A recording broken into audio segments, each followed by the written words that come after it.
I am Ayoka. We are here today to get to know Elder Ramessu. Can you tell us a little bit about yourself? Yes. First and foremost, I'd like to say peace and thank you for allowing me the opportunity to come and share, with your audience. A little about myself is that I'm originally from New York. I come down to Virginia to actually my job brought me down here. So I came down and engaged in my specialty, which is being a clinical social worker. Okay. And just generally looking out for a population that's in dire need of help. Come on. Yeah, that's in dire need of help. So, but I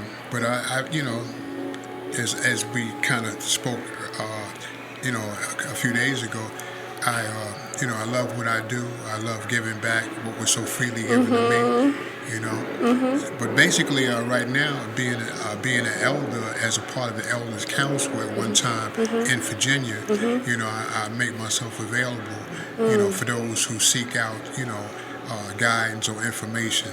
Yes, and Yes. that was very interesting because when I first presented, a few ideas to you, I didn't expect you to just be like, "Here's my card, just call me," and I really called you, and you're here, so I'm Yes. grateful for that. Yes. Okay. Why did you choose to stay in Virginia?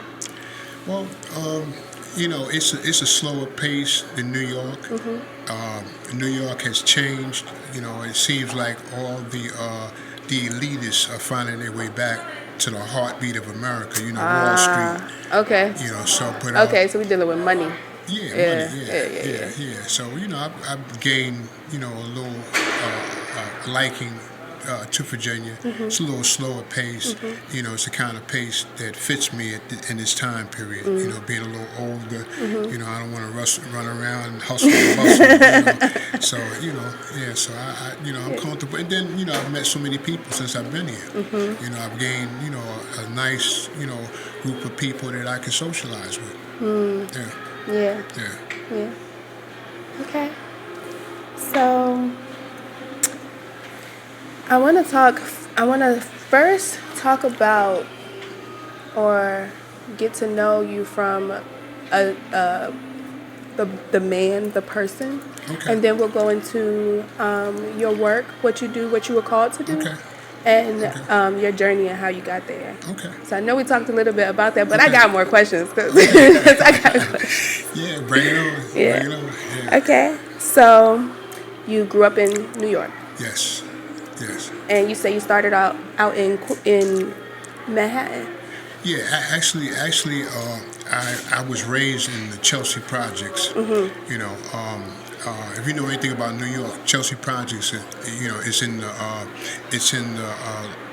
Midtown area of Manhattan. Okay, and I grew up in between a project called the Fulton Houses. And the Fulton Houses is probably, people identify with them because this is the housing project that the Wayans, come from. Oh. Yeah, and See, I then okay. yeah, they from the way, and then there was another project that was above us called Amsterdam Houses. So we would always be in competition with that, those particular housing units because where I live. We had a community center called the Hudson Guild, and they had theatrical classes. We would go there to roller skate, and Whoopi Goldberg also was a part of that structure. She grew up in Chelsea, but we knew her as Karen Johnson, which is her name. Come on. You know what I mean? KJ. Yeah, you know what I mean? And Antonio Fargas, Huggy Bear. Okay. He comes out of Chelsea. So I grew up in Chelsea. My mother raised me in Chelsea, me along with 4 other sisters, and eventually a younger brother. I had an older brother, but he was always on the run. Right. So I was more or less the man of the house. Okay. But during that time in Chelsea, one of the problems in that area was heroin. There was a lot of people that was addicted to heroin. Because if you understand the history of heroin, heroin was a solution to what they call the what was that? What's the name of that drug? It escapes me right now, but I'll Okay. but anyway, so heroin was the drug of choice during that particular time period, and my mother kind of got caught up into that, and I didn't know at the time, but later on as years passed, I recognized the runnings because I fell victim to that same game. So I realized what my mother was doing when we would go, get in a cab and go to Times Square, and I'm waiting in the cab, and she get out of the cab and go talk to somebody on the sidewalk, and they exchanging stuff, get back in the cab, go to the house, and as soon as we get in there, she's in her room. So I knew, and then the fact that she would go out and party, sometimes 2 or 3 days, and we would be left to fend for ourselves. Well, how old were you, when you were enduring that? I was like 7, 8, 9. And how 10. old were your siblings? You had any older? I'm the third. I'm the Okay, third. okay. So my sister Yvonne, she's 2 years older than me. So during that You're time, still yeah, babies. yeah, we were babies. But I mean, that's what drugs do. Yeah. They make you irresponsible. Yeah. You're not accountable, and you more or less doing your thing. Right. So unfortunately, we were the recipients of that type of lifestyle. Because if you know anything about the projects, if you're a man, you can't come live with your spouse. You can't be in the house. Right. You can't be in the house. Right. They were breaking down the structure of the home, of the family. Yes. Yes. Okay. Yeah. Claudine is a good movie that depicts that. I was going to ask you about your father. Yeah. Well, I never met him. Okay. And don't know anything about him at that time. I know a little more now after doing some research. I come to find out that he was in the Navy. And he has a big family, which I'm coming to know. Based on them having family reunions and reaching out, because I have a unique last name. I think everyone's last name is unique, but mine kind of stands out, and they looked me up, and it was like They were looking for you. yeah. That's See it more or less. beautiful. Yeah. That's love. Yeah. So, but so that was a part of my early childhood, and my mother eventually she passed away, and my mother's sister, my aunt, came with her husband to Manhattan. They were from New Jersey, and they were our guardians, our legal guardians, and they moved us out of the projects into Queens, South Jamaica, Queens. And during that time, it was like we're moving on up because now we got a house. We used to watch TV, right, and see how people run up the stairs, backyard, a basement, and those things were, they were just things we saw on TV. Right. But now, for the very first time, I'm actually experiencing that. So it was a good move. I love the move. Yeah. Yes. Were you born Ramessu? No, actually, Ramessu is a name that was given to me after being initiated into a fraternity called the Ancient Egyptian Order. So, yeah. So I was initiated.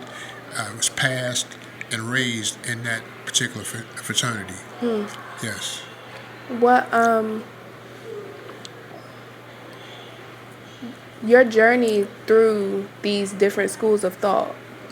Can you walk us through that? Oh yeah. Well, actually, my first school of being enlightened with anything that had to do with consciousness was the School of the 5% Nation.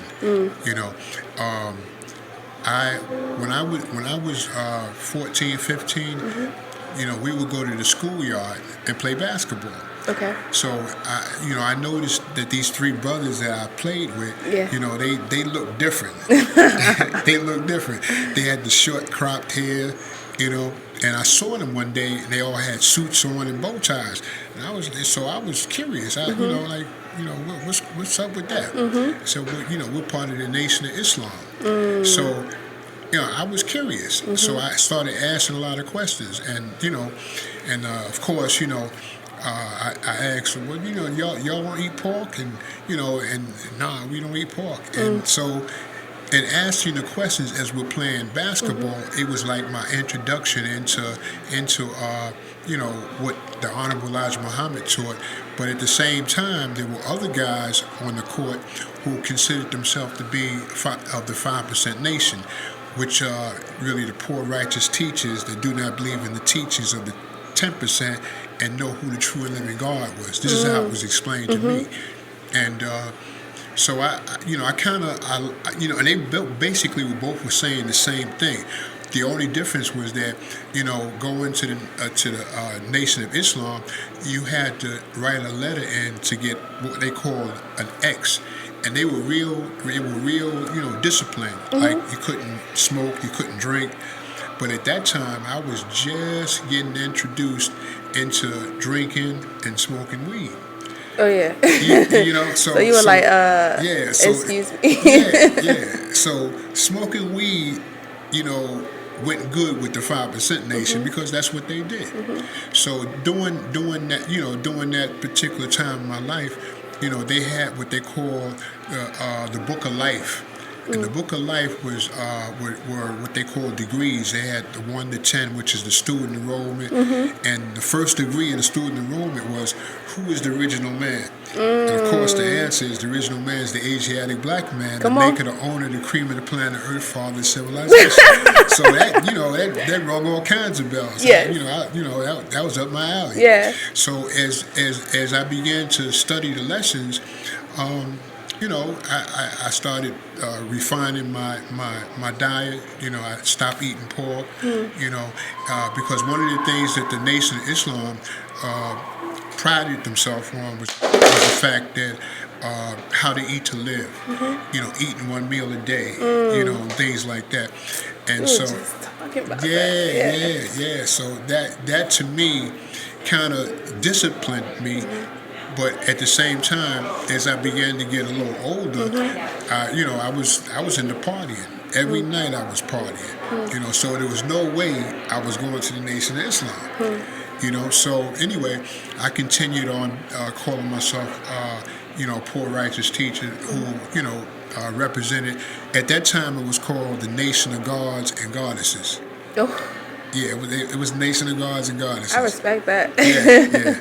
So, but what happened was, I used to deliver newspapers. I had a paperboy route. So there was a guy on my paperboy route. Well, let me back up a little bit. When I would get on the train going to Manhattan, I used to see these guys come through the train with these long white robes on. Right, and and they used to, give a spiel. They were trying to get money for the school for children. They had pamphlets. They had oils and incense, and so I really didn't pay them no mind. Because in New York, everyone's coming through the train with a gimmick. Right. They got a gimmick. They're trying to sell something. So I never associated with them. I never interacted with them. But this one time, I saw that brother in the long white, who was on my paperboy route. And when I seen him, because we used to talk, and when I saw him, I was like, I was really interested because he was a part of that. So I asked him, can you tell me what this is about? But at the time, I guess they were on time constraints. So he said, well, here, take this book and read it and call me. And the book he gave me was The Sons of Canaan, which was an eye-opener to me, because it actually explained, how the pale man came on the planet. Come on. You know what I mean? So I was really, and it was more in accordance with the teachings of the 5% nation. Okay. So I read that book and it blew my mind. So what happened was, in the back they had a list of publications that you can order books. Right. So they had this book. It said it was entitled "Was Christ Really Crucified?" Come on. So when I read that, I was like, "Whoa, are you saying Christ wasn't crucified?" Right. So that really sparked my attention. Yes. So now I find myself, going up to Jamaica Avenue looking, because the brothers used to come through Jamaica Avenue. So now I'm looking for them, and I couldn't find none of them brothers. I'm on the train, I couldn't find none of them brothers. And then I saw a brother in white, and I'm thinking, I didn't know at the time, I'm thinking all Orthodox Muslims were the same.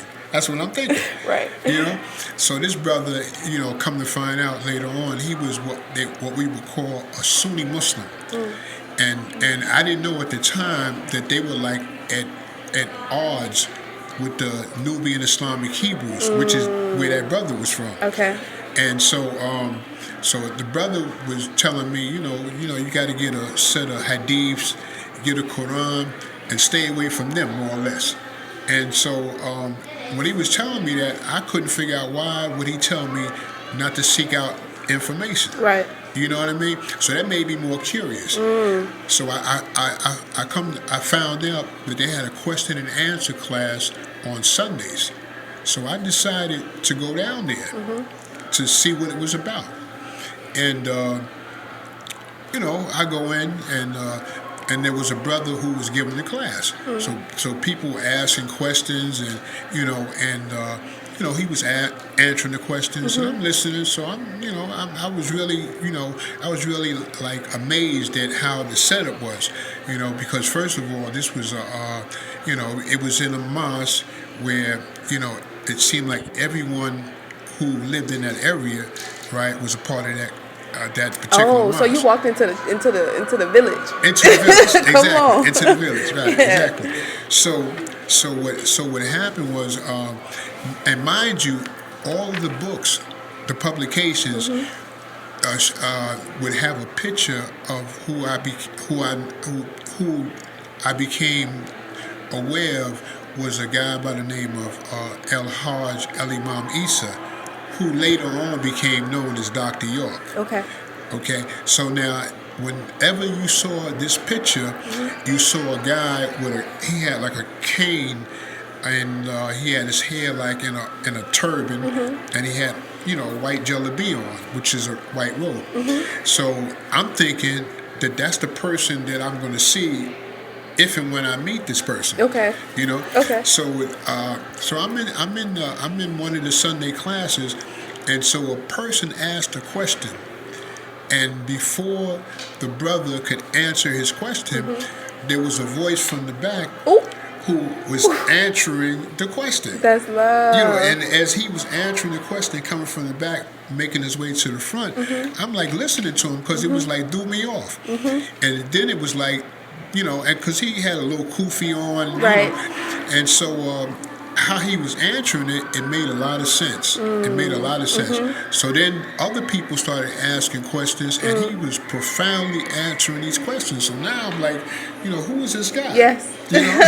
So at the end of the class, I walked up to him, and I said, could I ask you a question? And he said, sure. So I asked him. I opened the book. I turned to that picture, and I said, are you this guy right here? He said, most of the time, and he started laughing. So I'm like, whoa, So that was my introduction to the Nubian Islamic Hebrew missions. Okay. So but I like I said, I was still partying, I was getting high, and I still wasn't ready to make a commitment to do anything. Right. As far as that information was concerned. So I kind of like, for years, just went about being stuck into that school of thought. Right. It wouldn't let up. How old were you when you met it? I was probably like about 18, 19. You're still young. Yeah, I was young. I was partying. That's love. Yeah. So I was a pretty good dancer. I could hustle, real good. I was winning contests. And so, and I had a hustle partner. So one night, they used to have classes where on Monday and Wednesday, they had what they call doctrine classes, and then they had Arabic classes. So I used to go to those classes. They were free, and a lot of times after attending those classes, I'd go partying because the classes were over at 9 o'clock. Right. And so this one night I wanted to party, and I called my hustle partner up, and we were going to this club called the Club de Martinique. Okay. Now, if you know anything about New York, Club de Martinique was the first club that was our first disco at that time, discotheque that was in Manhattan. And I used to work there. I used to work in the coat room.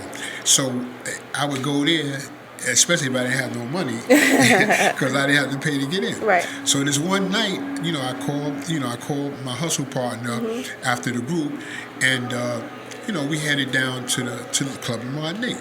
So now, as we're crossing the street, getting ready to go over to the club, I noticed there was a lot of guys in front of the club, which was unusual because the club wasn't open then. Right. So the closer I get to the club, I'm looking at these guys, and they starting to look familiar to me. Right? I'm looking, and then now they got on suits, and they dressed. I'm like, whoa. Yeah.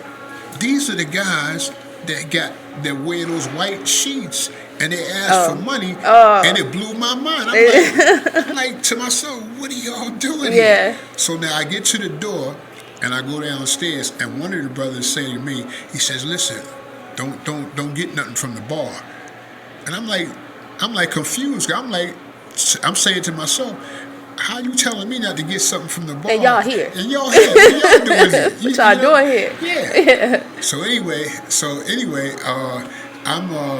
I'm confused. So I go downstairs, and as I go downstairs, I come in and I look to the side, and I saw El Haj El Imam Isa, the brother who became known as Dr. York. Right. So when he must have saw that I was messed up. When I saw that, I was confused because now he got a suit on. Yeah. So he comes over to the table, and he explains what he's doing there, which was, he said that going back and forth to Egypt and calling the adhan, which is the Muslim call to prayer, and sometimes, when you call it, it sounds like you're singing. Bismillah ar-Rahman ar-Rahim, Alhamdulillahi Rabbil Alameen. It sounds like a song. So he said that. So he realized he had a voice that he could sing. So he said he put together this group called Passion. So I said, okay. So the way he explained it to me, he said, well, if Martin Luther King had a voice, he probably could have been able to attract more people, into the fold. And so he decided to go that route. So it made sense to me that night. So,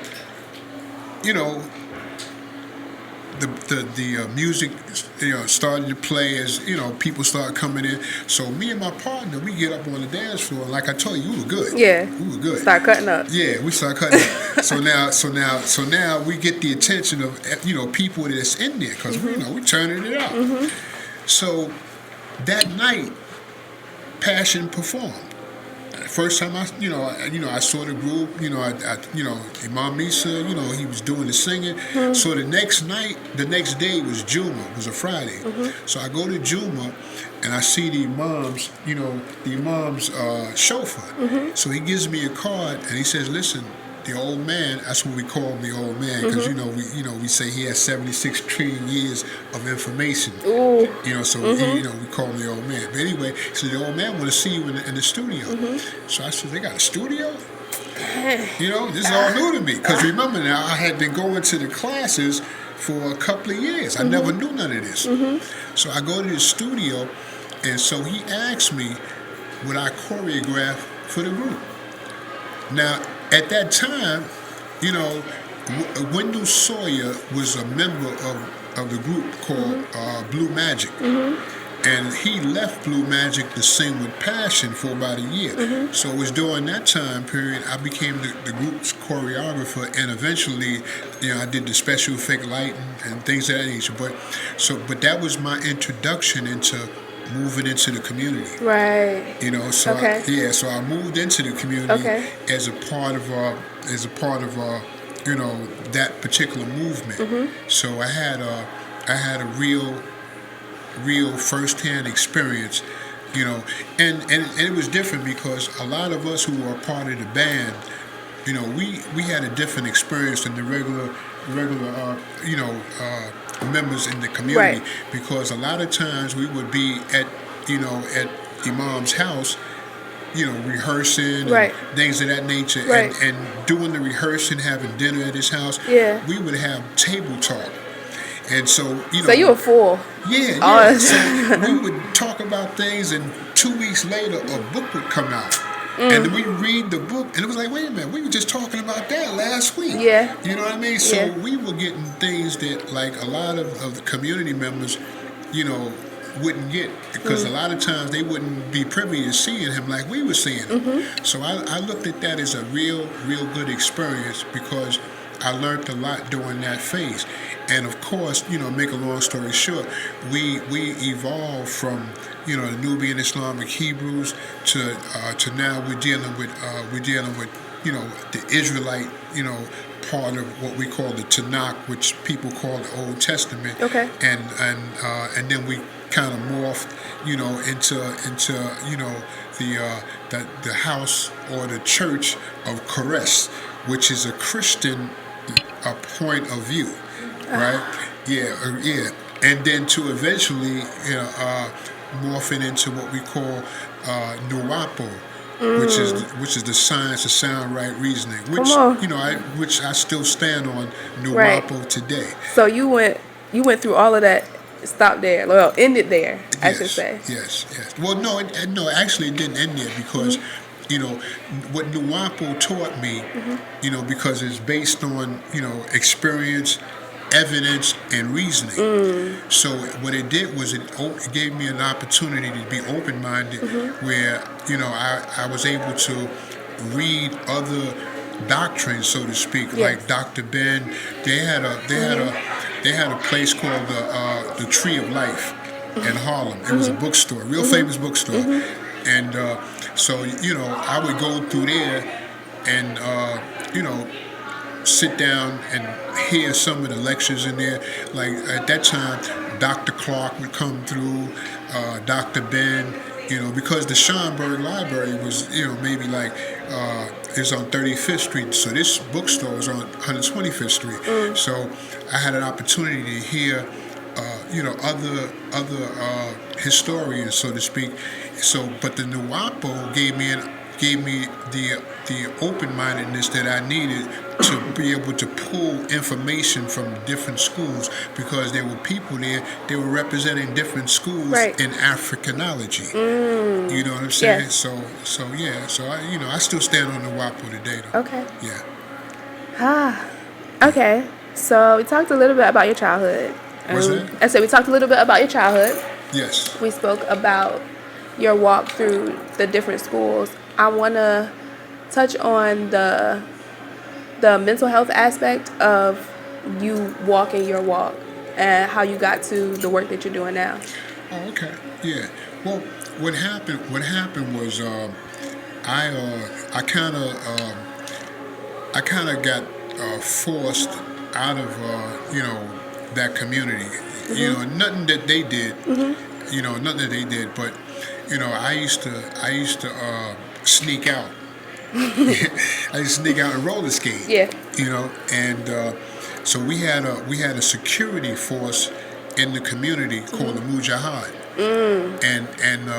And I got caught roller skating on TV, right? One Sunday when I should have been out, pedaling. Yeah. And we had just put up a radio system throughout the community. And so when I came in, and I didn't know when I was going to this event, right, that it was going to be televised on the news. So I come in, and and they You was probably just glad. yeah, they was, like where you been today, Aziz? And so my maid at the time, she put me on Front Street because she wanted to know why I was out roller skating in comfort clothes on, because comfort clothes are, other than what we were supposed to wear. So when she did that, there was brothers like, yo, you just ought to leave. You just ought to go. And so, it was like, Aziz, man, come on. So anyway, so the imam came to my back that night, and he said, well, we all need to be out there roller skating, getting exercise. And then he had the community come out. We had this tent where everybody's roller skating now. Oh. Yeah, everybody's roller skating. So I'm like, and I'm looking at these guys that told me I had to leave, right? And now they roller skating. I'm looking at them like, yo. So long story short, I was still roller skating, sneaking out. So the Mujahid was trying to get me because the old man came to my back. So one night I went out to roller skate, and I was coming back in past curfew, and I saw them on the porch. They was waiting for me. It was about 4 or 5 of them. I said, nah, because, they had a reputation that, you going to get a beat down. So I wound up leaving the community like that. Not that I, left because of, not believing in the doctrine or whatever, but I wasn't going to let them beat me down. You know what I mean? They wasn't going to do that. So anyway, so that led me to, hanging out at this house where other people who had left the community were hanging out there. And for me, the whole time that I was there, because we didn't get high. But I realized some of these brothers were still getting high. Right, but we didn't live in the community at the time. Right. We had it was about maybe 5 or 6 brothers in this house. Okay. So I started smoking weed. But not our weed. See, I said not our weed. No, I was smoking weed that grew in the ground. Okay. That had seeds. That touched the sun. Yeah, because touch the sun, exactly. Because and that weed, when you was copping back then, you might get a $5 bag, and you had a third of it was seeds. So you had to clean the seeds, and then when you rolled it, you had to be careful when you smoked, because we had polyester pants. Ooh. So if you had a seed in there, and the seed would pop and get on your pant, it'd be a hole. You know what I mean? So the weed was different. It was only 3 kinds of weed. It was Acapulco Gold, Panamanian Red, and dirt weed. Take that down. That was it. You know what I mean? And that's what we smoked. It was, and to be honest, right? That was, the herb. That herb was God's herb. It was a holy herb, but it was never intended to be smoked. Right. Because once you put fire to it, you change the molecular structure. Yeah. You understand? But now, of course, if you use it as a tincture, you use it, as a tea, it has, medicinal properties. Right. Okay? But we didn't, it wasn't given to us like that. Right. You know what I mean? So I started smoking weed. And I continued roller skating. And I met a sister in the roller skating ring, which, we had a son together as time went on. But this sister, we had a conversation one day. Now remember, I come from the school of, I party every night. Yeah. And as I'm partying, I probably wouldn't spend no more than probably like $10 at the most if I'm gonna get high with some with drinks or whatever. So this sister, we got into a conversation about Richard Pryor, getting caught on fire. Okay. Oh wait, that happened? Yeah. Okay. Richard Pryor got caught on fire because he was freebasing. Oh. Yeah, he was freebasing with ether. And if you freebasing like that, and you in a room, or you're not opening the door, right. So it becomes toxic, and when you light fire to it, everything gonna blow up. But so I didn't know that, but she had all the answers. She knew everything, and I really should have asked her, well, how do you know this? But I didn't. Right. So at the end of the week, she came in the house and she introduced me to it. She said, "Here, And so for me, Yeah. I'm not thinking that anything is gonna take me off path, Right. make me addicted, none of Right. that. Right. So I smoked it, and I was like, how much is this? So it got me, and so I watched her, go through. Can we get another one? Can we get another one? Can we get another one? That type of thing. And what eventually happened for me, right? I got caught out from freebasing to smoking crack because like crack came out like probably like 1984, and we were freebasing like in 81, 1980, and I would always go to cop, because I was still hustling, selling oils, incense. So I would go cop, and I had to wait for her because she would hook it up. So I'd have to wait. Sometimes she'd be taking her time getting to the house. So I went to the record store where I was copping from one day, and I went to cop, and the guy said, "You want it cooked up already?" I said, "Wait a minute. What do you mean cooked up already?" He said, "Cooked up already." I said, "You mean I don't have to do nothing to it? Just put it in the pipe?" He said, "Yeah." I said, "Give me that." And so that took me on a journey of really being strung out, losing my residence, becoming homeless, sleeping on the train, sleeping in different shelters, and the whole time I'm going through this, I'm like, why am I going through this? I'm an intelligent person. Why am I taking this road? Not understanding in hindsight when I was looking back, all that was doing was preparing me for the job that I would eventually have. Yeah.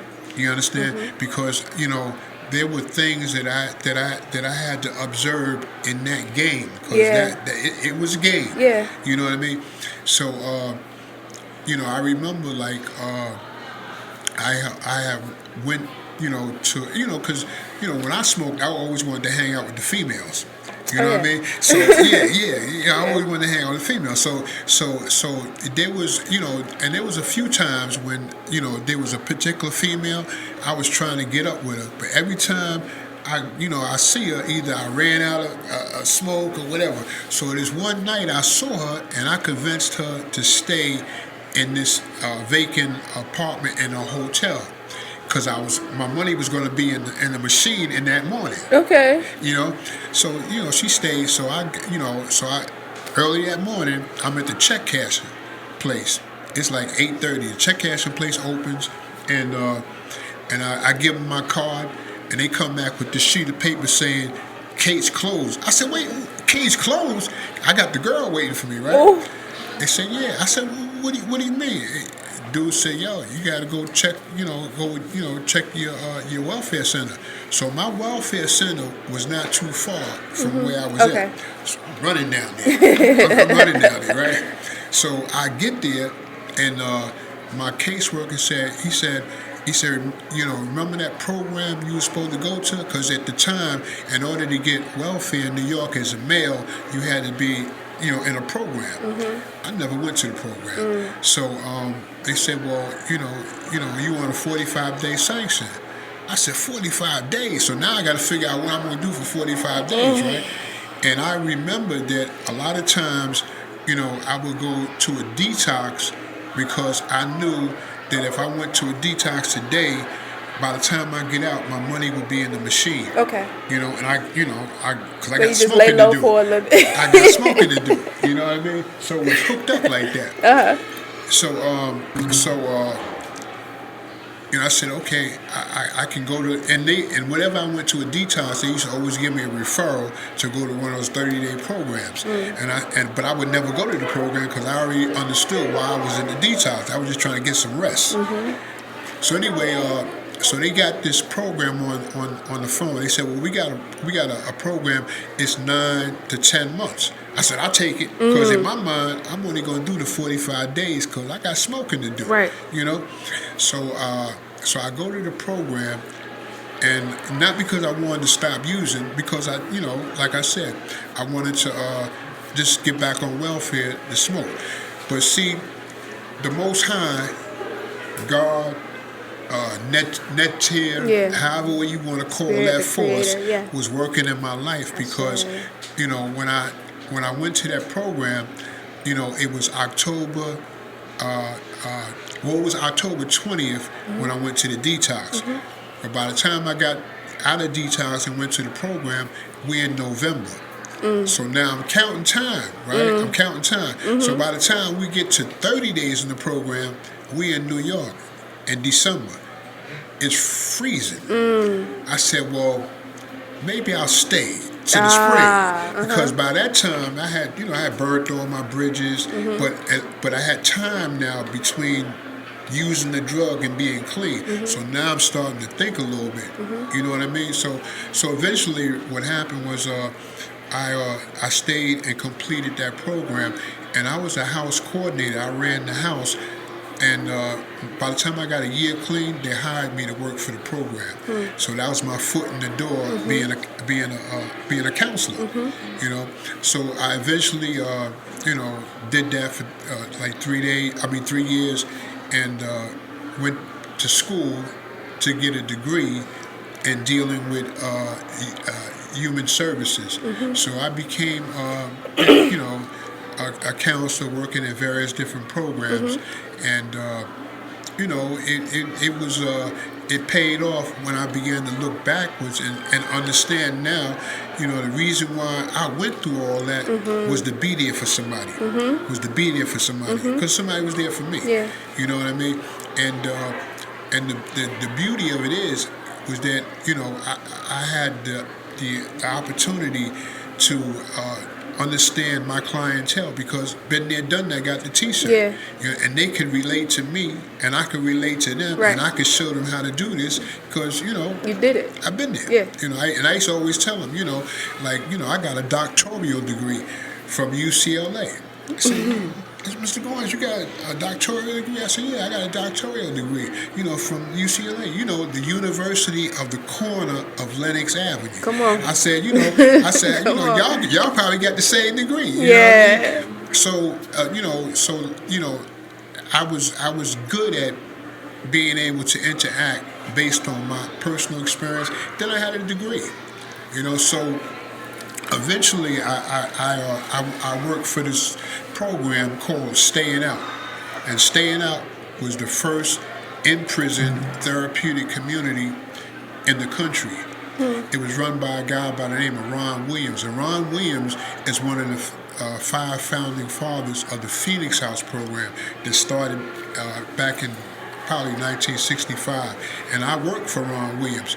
And Ron Williams was flying all around the country training different staff at different prisons how to run a therapeutic community. Because now the government is giving prisons, because now you got private prisons springing up, they're giving money, right, to utilize this therapeutic community process as a way to fight drug addiction. So Ron was flying down. Wait, why they trying to fight drug addiction now? Well, they're not trying to fight. It's all about money. It's still a game. Yeah, it's a all game. Right, I'm it's listening. A game. So Ron was in New York. You have a lot of different therapeutic communities.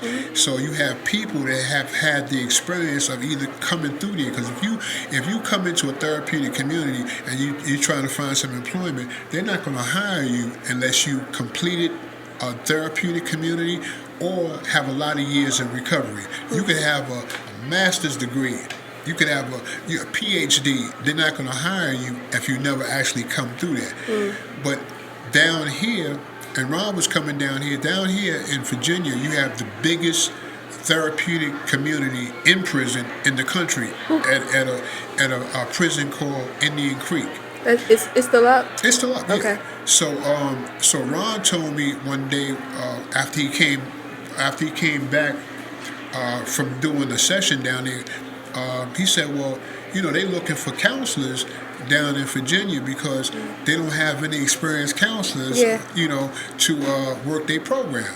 And I was like, oh yeah? I said, well, how much are they paying? So when he told me, what they were paying, I said, well, I'll take a look at that. So eventually, he hooked it up. I wound up coming down here to work at Indian Creek as a clinical social worker. Fancy title, but really, as a substance abuse counselor. And I became certified. I'm a certified substance abuse counselor even to this day. Come on. So I worked there for from 2000 to about 2007, and as I worked there, I worked in the orientation housing unit. So my responsibility was everyone who was coming through Indian Creek, right? My responsibility was to put them on the yard, and they had 6 housing units. Each housing unit had an A side, B side. So my responsibility was to put people on the yard. Now, mind you, I'm working with people, right, colleagues that never experienced a therapeutic community. And some of them, never even had, drug problems. So when I got there, and I finally realized after I got there that I'm really doing this on my own. Basically. Because I had to train the staff. I'm going to the Academy for Staff Development, Enrichment, and I'm training a lot of them. So, eventually, I was the Employee of the Year. They gave me a nice little plaque. I said I should have asked for more money. I was about to say. Yeah, I should have asked for more money. You keep that plaque. Yeah, but it was too late then. You know what I mean? Yeah. So I worked there, like I said, for 7 years, and then I left and wound up in Newport News, probation and parole, running their treatment services. So I had an opportunity to interact with a lot of people who were on probation, coming out of the penitentiary, and and even to this day, I still interact with a lot of that clientele because whenever they was having problems, they would always seek me out. Because they can deal with the fact that I'm gonna keep it real with them. You know what I mean? Because and I would tell brothers, you coming back and forth here, what you're doing is you're enriching the prison industrialized revolution, because this is a revolution. If I get on the phone right now and I call the Department of Motor Vehicles in New York, I be speaking to inmates at Arthur Kill Correctional Facility. Wow. Because they what they do is they outsource that to the prison, to the penitentiary. The highest paid job at Arthur Kill is the Department of Motor Vehicles, and they pay them 50 cents an hour. So you'd be surprised how many companies are interacting with the prison system, right? To make auto parts, clothing, furniture. You know what I mean? Because it would behoove an employer to know that inmate is going to be there every day. He's not going to lose, and the inmate is getting 22 cents an hour. You understand? So now when the private prisons are springing up, right, and they're doing business with the, and you can go on the stock market and look at the Corrections Corporation of America. Now they call it civic core. That's what they call it now. But their job, to run a private prison is to ensure that everything turns out correct. They have to have a population. So there are situations that are manipulated to get you, to get you in their grasp, right? All kinds of funny ways, and I had the opportunity to see that up front. To see how people, get knocked off, to see how they set up. Like for example, if you ride out to Virginia Beach, and you go into Virginia Beach jail, to the court system, if you look as you're going down there, you have all this greenery, right? Where the lawn, anyone who has a contract to do the lawn care, right? That's a multi-million-dollar a year contract, because they doing that. They cutting all the grass all the way down to the courthouse. Now, they don't have any outside lawn care, experts. they use the inmates who are waiting to go to trial because that's their way of getting out. They just want to get out, get some fresh air, and probably get an extra tray. So they cutting all that. So it behooves the city to ensure that there's a population that can do that, and so they want to make sure you locked up. They want to make sure you locked up. So if we don't understand the traps that are set for us, we fall victim to it. You know what I mean? And especially with this new phase, this new craze going on with this Frankenstein marijuana. That they call Frankenstein marijuana. Yeah, calling it loud. Yeah, government weed. You know what I mean? Come on. Yeah, government Come weed. on. It don't even grow in the sun. It don't even grow in the soil. Come on. It's hydroponic. Come on. You know what I mean? What they did was they altered the molecular structure of it. What they call them stereoisomers, right? Where not only is it weaponized, because it's weaponized, and the reason why I say it's weaponized is because, eldership in the African community, is really needed because, as elders, we can go back to a time where a lot of millennials can identify with.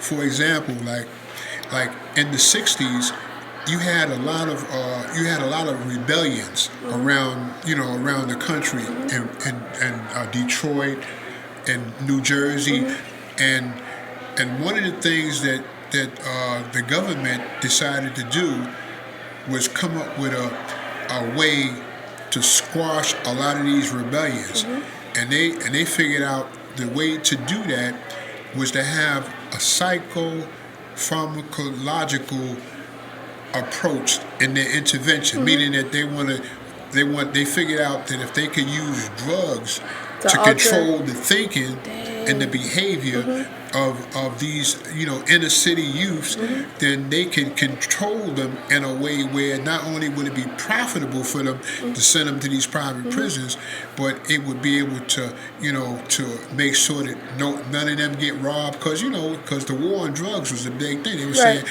these black kids is robbing white women. They creating all kinds of crimes where they're breaking property and things like that. So. And they're also the future elders. What's that? I said they're also the future elders. Yeah. So the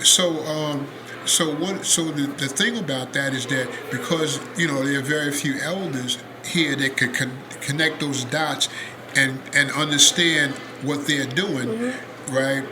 There are people who are coming into the conscious community, right? And the conscious community is being hijacked. Why? Because they're still smoking weed, and they think it's okay. Come on. They think it's okay to, continue smoking, Not understanding that we have 5 rites of passage. Come on. In the African community. The first rite of passage really is the birthright. And when a child is born, you watch that child, for several days. You have a naming ceremony. Come on. And then the child,